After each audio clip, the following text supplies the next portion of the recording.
Joining us now, Harvard Astrophysicist, guest of this show last week, Dr. Avi Loeb. Doctor, good morning. Good morning. Welcome back to the show. My pleasure. Thank you for having me. Now listen, update on what is going on. We did not get first contact. I was waiting all day on Wednesday for first contact. We didn't get it. Where are we currently with the alien mothership? Well, it takes time. You have to realize that Halloween is just happening. So the question is whether this object, 3I Atlas, is very accustomed.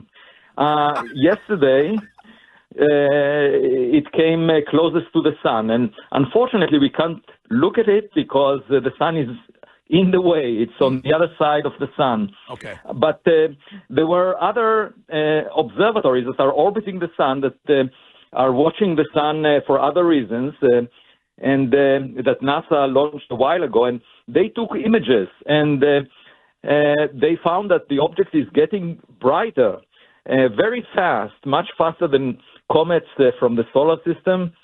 And moreover, the object is bluer than the sun.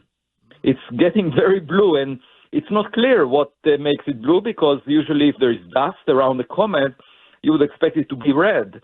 And the temperature of this object is much less than the surface temperature of the sun, at least 20 times smaller. And usually cold objects are redder than hot objects. So it's not clear what makes this object bluer than the sun. And one possibility is that it has some kind of a power supply that is very hot, that makes it blue. Or it could also be a natural object that for some reason shows a blue color. But even more interestingly, yesterday there was the first report that it deviates from a trajectory that is dictated by gravity alone. So there seemed to be something pushing it.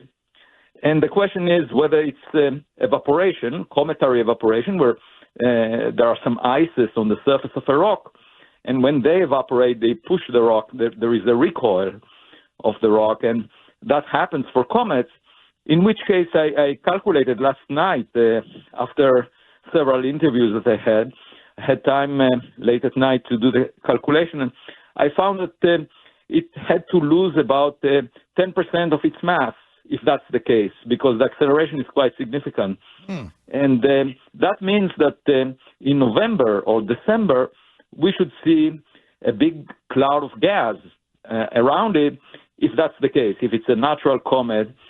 And then, on December 19th, it will come closest to the Earth, so we will have a very good view of what's around it. If we don't see a very dense cloud of gas around it that represents 10% of its mass, and just to remind you, this object has a mass of at least 33 billion tons, roughly the size of Manhattan Island. It's a big object, so we should easily see if it shed a tenth of its mass.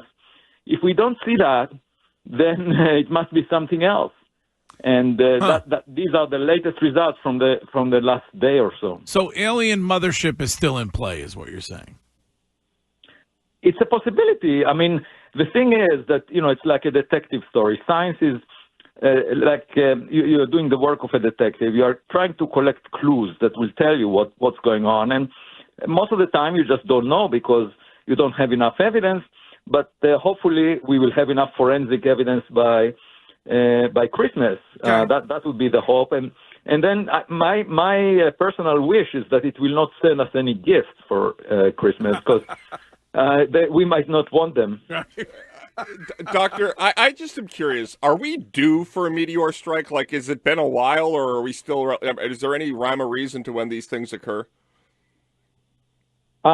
Well, meteors are objects that collide with Earth, and so far they were just rocks that are the building blocks of planets like the Earth. That they are hovering around in the solar system. Every now and then, the Earth collides with one of them, and then you see a fireball, just like an atomic explosion in the atmosphere. And once a year, there is a rock the size of a person that collides with Earth and burns up in the atmosphere, and it releases as much energy as the Hiroshima atomic bomb energy. We don't hear about it in the news because the explosion is very high, at an altitude of 50 kilometers or so. But so meteors occur all the time. You know, every year we collide with something as big as a person, but there are many more small ones. And a bigger one, like the size of a football field, can be devastating. It can basically destroy a region, a metropolitan region. And that's why NASA is tracking near-Earth objects.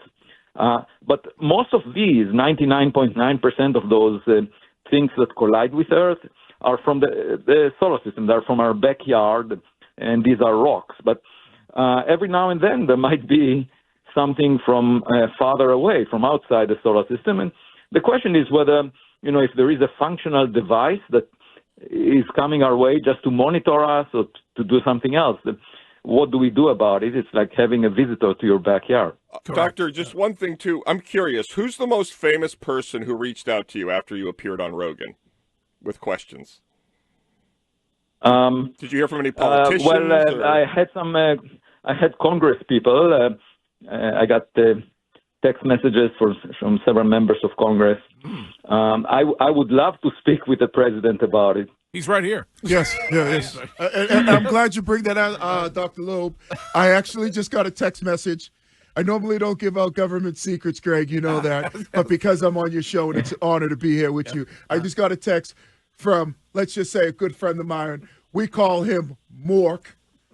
They said that he will be here on Black Friday to take advantage of the taxes that we're going to be cutting for products. So you're saying Mork of Mork and Mindy fame. Yes, so the aliens will be Mork here. From Mork is who you're the referring 28th, to. Very topical reference there that you're making. The 28th of November is a great show. Okay. We all loved Robin Williams.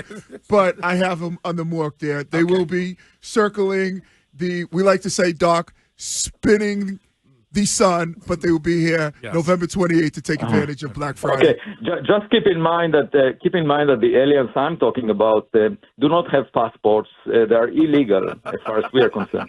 No, this is America. We welcome everybody with open arms. Doctor, when you were on the show last with us, you said you were a sports fan. So we wanted to ask you if you would do your best to try to beat our geek Scheim when it comes to picking a few games this weekend in the NFL. Are you up for it? I'm not really versed with the NFL. I should tell you that a week ago I was invited to a NASCAR car race in California, and that's because one of the racers decided to put my image along with 3i Atlas, this object we were talking about, on the hood of his car. And I was there and had a lot of fun for a full day. I now know how to drive a race car, and they invite me to come to future races and actually compete, which, I might consider, although my wife says it's too risky. Well, I think it's better if you don't know much about football, and then you're able to beat Scheim. Okay. So,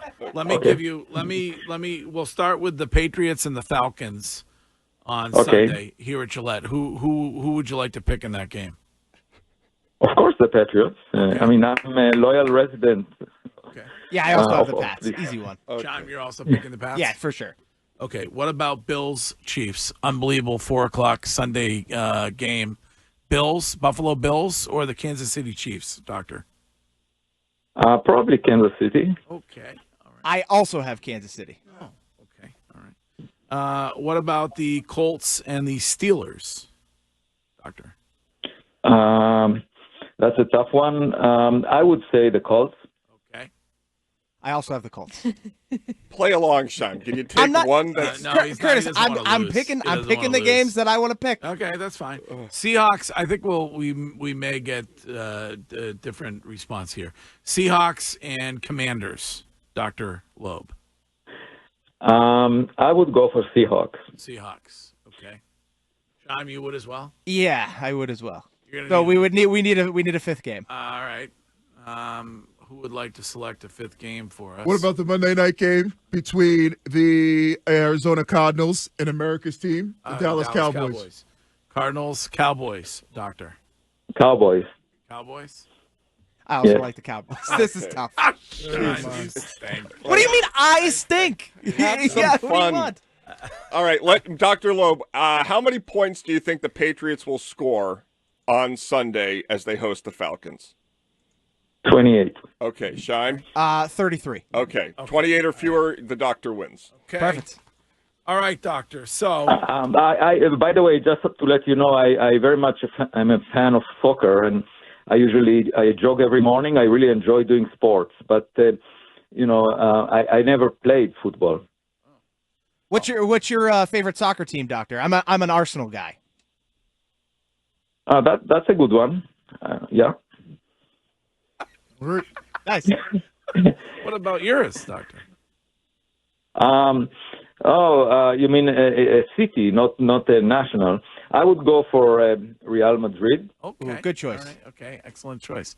All right. So, to be clear, those of us who are seeking first contact may still get it, and we've now extended the deadline to Christmas.